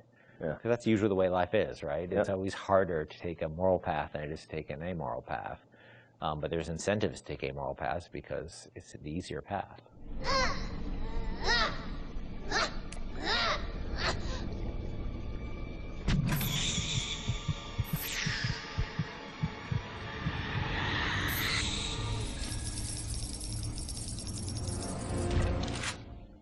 As you play through the game, eventually you get to the ending, and as we know now, there were sort of two endings that were affected by that choice. And that was something at the time, I know you said publicly that you weren't in favor of sort of having two endings. Was that in part because, the game is about not having choice, or did you think that, the two endings were, I don't know, I'm interested for narratively, why you didn't want to go that path? It seemed forced, given that the game really sort of almost made a joke, a meta commentary joke about the lack of agency in games, the lack of meaning of those choices, given that you have these two endings. I guess you could make an argument that, well, you were free, you were given choice of the, once Ryan's dead, and that's really what it's about. But I think we also didn't really have enough time to to execute on those super well. I was pretty happy with how the happier one came out, you know, with the sort of little sister focus, but it's a much more subtle story than I would have time to tell about your slow descent into, you know, moral chaos and dissolute living and all the things that sort of come along with a life that is sort of separate from a moral structure. It's a long story. And that's what I mean. You were just switching a cutscene. It wasn't like you were doing sort of a whole other level that was different or something. So the choice was there's 2 cutscenes with very tight time and economic or constraints. just start a nuclear war. Yes, and that's not, you know, you're a nice guy, or you start a nuclear war. And because we had so many problems on our plate, that was something I had to sort of do in the spare time. So I was pretty happy with one, but not very happy with the other. I know you had said publicly before that there was another sort of more ambiguous ending that you had originally planned, or what would you have done? There was a notion of an ambiguous ending, which if I just wrote one, I would have found a way that would just talk about the moral ambiguity of the world rather than the sort of, you know, positive or negative, because it is such a look. I think we really tried with BioShock not to sort of make a game about good and evil. It's really about circumstances and what circumstances lead people to. And how they delude themselves with ideology to do things that they would think are evil, but it's okay because it's for the good cause. Right. And that's what I probably would have. If I just had one to write, I'd probably focus more on that. You know, how difficult it is to sort of align when you start being driven by ideology rather than being in the moment and thinking about the impact of what you're doing. Right. Sean, you talked to gamers, I'm sure, over the years. Did you ever get a sense of how many people harvested versus saved, and was there any sort of data? I mean, this is before the days where you get telemetry and data on like what people picked and whatnot. Yeah, I mean, anecdotally, it seems like more people saving Little Sisters. Although, I have a few friends that I just harvested every single one. I wanted to see what happened. So, I mean, I don't know if that was more, you know, the game developer and them trying to see, you know, what would happen. But certainly, for the most part, I think most people. Which I guess is a good thing. It means that maybe people are good at heart. You know, they kind of feel bad. They want they want to save the Little Sisters. So, yeah, I'll say it. You know, the needle sways towards the green there. Time for bed, Mr. B. Hurry, hurry, Mr. Bubbles.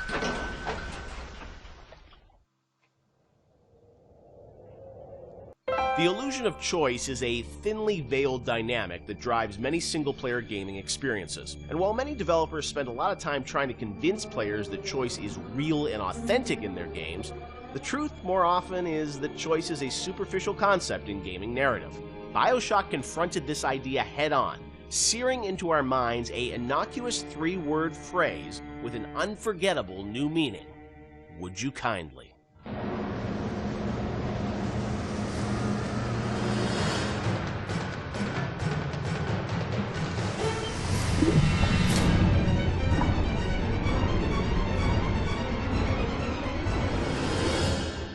Of course, one of the most memorable moments in the game is the "Would you kindly" phrase and the reveal of you know, how that's been motivating the player throughout the entire game. It's still, to me, one of the most classic kind of narrative moments in games in the past decade. What's interesting about that phrase is that it didn't always start like that. Can you tell us sort of about the evolution of sort of the the conditioning of the player? And there was once Excelsior was the phrase once. Yeah, this is. I'm trying to recall some of this. So we had the idea, like, because we had the Andrew Ryan scene very early, and we knew sort of all the events that would happen. There were phrases before there was "Would you kindly." The notion existed and what it meant and what it was, but we didn't actually have the phrase "Would you kindly" until later. So we had a bunch of terms we threw in there. And like Excelsior was it for one point. That's probably comes from my Stan Lee fanboyism. Was that like so throughout the game? It would have been like Excelsior. Just randomly there are some things when you're making games you just sort of throw in as like, we need Sounds something. Cool we need Why something. don't you head over there, Excelsior? And then it sits there for a year. Right. And then all of a sudden you kind of forget it's not good, right? And then until somebody comes along and says, "Dude, seriously." Yeah. What, or you Excelsior? meant it to be like a stub in. You never meant it to actually gain traction, and then you're like, "Oh crap." But that sense of some phrase or word being repeated throughout the game that you wouldn't really realize its meaning until later, that was there very early on. Yes, yeah. And the fact that you would have something that seemed like a non-thing and then came back at you like a freight train later on it was there from pretty early. Sit, would you kindly? Stand! Would you kindly? Run! Stop! Turn. A man chooses. A slave obeys. So that phrase evolved, but talk about that, the sort of meta-narrative of, being in a game, thinking that you have a sense of choice and making these decisions, but then obviously realizing that the player ultimately didn't have choice or was conditioned in a way that they would react to that. That was, sort of a new idea for a game. Where did that come from on your side, Ken? I mean, was there sort of a deeper sort of, meaning behind it? No, look, I think I was always interested in the concept, whether it's, Oedipus, not to get too pointy-headed here, but Oedipus sort of thinking he has, I'm going to leave, this city and go to another city because there's been this prophecy about me and I'm going to avoid my fate and I'm in complete control, and then finding out he's not in control at all, to the Manchurian Candidate, which is a story I love about, somebody who you find out is just a puppet, living a life of a man, and Fight Club. I always love those kind of stories about who am I and what is my agency in this world, because look, we struggle. I think everybody struggles that. How much do we really have control over, and how much is our boss or parents or whatever telling us what to do? So that seemed like a natural thing for a story, and because it came from movies, that idea a lot, and plays, yeah. I don't think it was very. There was a lot of. It hadn't been explored in games really, and games are particularly interesting because you feel like you are interacting with choice, yeah. And you're really being, most games, especially at the time, you're really just being railroaded down a corridor.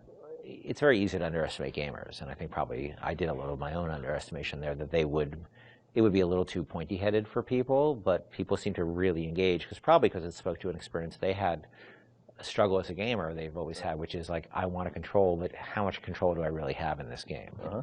True. And Sean, I mean, it was also something that, was a great surprise when you played through the game. And I'm sure even for people on the team, did everyone know that when Ken was sort of doing it, or did it was revealed as people played through it? I think, at some point the entire team knew. It wasn't, it was something that was talked about with a smaller group before, it was brought to the entire team. Early on, when you heard the idea and you just kind of clicks, right? You're like, okay, like I totally get this. Did people get it? I seem to remember people looking at me like I was like a lunatic. Maybe not the specifics, and maybe it's the Excelsior, or maybe you're talking about the Excelsior time, but the idea that you don't really have choice, and exactly like you said, you played through how many video games, and everybody's game is going to end the same way. You're going to kill these people, you're going to pass through these checkpoints, and you think you have a choice, but ultimately the only real choice is stop playing the game. So the idea that we're kind of like taking that on resonated. Now the actual, like, is it Excelsior, or is it the Latin phrase I forgot, or if it's would you kindly? See, here's how I remember it, and I could be, I could be wrong. Yeah. I can remember being so surprised by the outside reaction, because I remember the internal reaction being completely nobody connected or engaged to it. I mean, we worked on it. Yeah. And so I was kind of surprised by the outside reaction, because I kind of thought it was like, as I said, it's a bit academic, right? Yeah.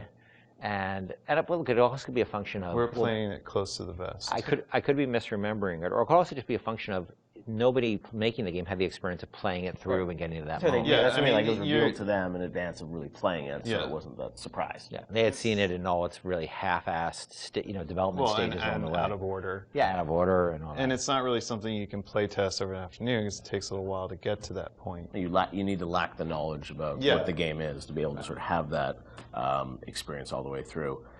I know you guys have talked about the idea of Atlas, the voice actor changing, and it was, I guess, very important that you nailed that actor, right? And you trusted that actor until there was sort of the Fontaine reveal and sort of understanding that.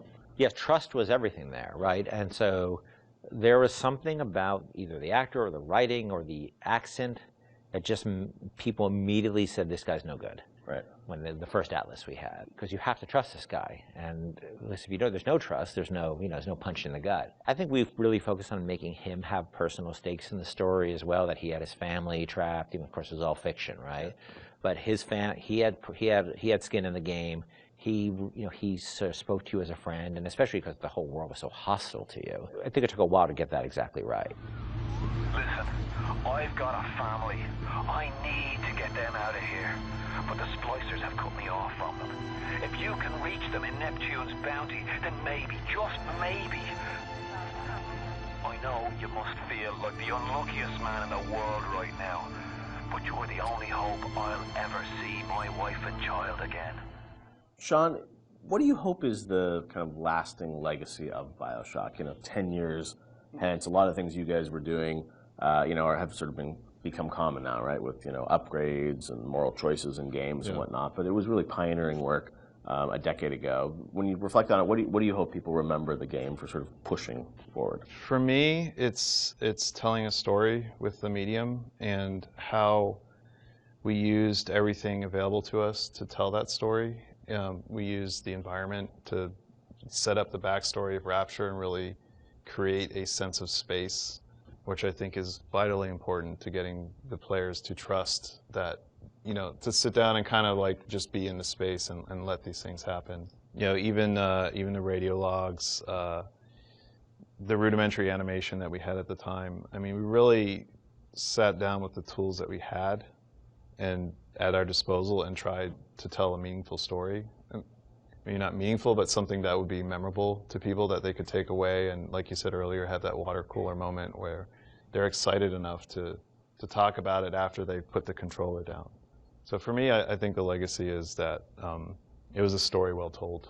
For me, it was a sense of place, being like the Rapture is a real thing, even though it's not. It's actually a very crude, from the time, a relatively crude bunch of polygons and texture maps. It's only, the original game is only in 720, I think. And I played a lot of it when we were testing it on a 14-inch, SD television. That it still felt like a sense of place in the music and the characters, that it's a real place. And I think that my memories of the BioShock games is that I take away that Rapture's a real place and Elizabeth's a real person. Those are the two sort of big things that stick with me with those two games, and that's sort of what I'll always, carry forward with me in my life. BioShock is, it's a place, but as we saw with Infinite, I mean, it's an idea, and it's a sort of a type of game. I think a lot of people say, like, oh, this is a type of experience. When you think about, your career, where you guys want to go, I mean, that idea of those types of games, do you miss it now that you've sort of moved on to other things now, or do you feel like it's sort of, you've closed that chapter?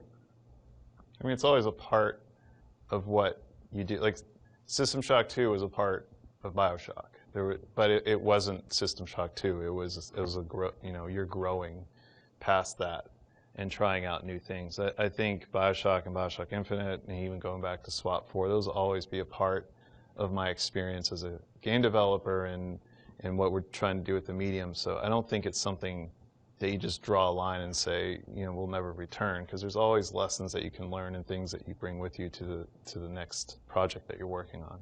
Yeah. I don't think the new game is going to, people are not going to be surprised that this game is new games from us. They're going to see a lot of what we had done before in terms of world building and aspects of storytelling. The goal is to sort of, move away from the you really have no choice kind of thing, and that's a very, very, very, very hard problem, which we spent years working on. But we're building upon a foundation of stuff we've done before, just trying to go in a different direction with it. But it's always going to be part of our DNA. City where the artist would not fear the censor, where the scientist would not be bound by petty morality, where the great would not be constrained by the small. And with the sweat of your brow, Rapture can become your city as well.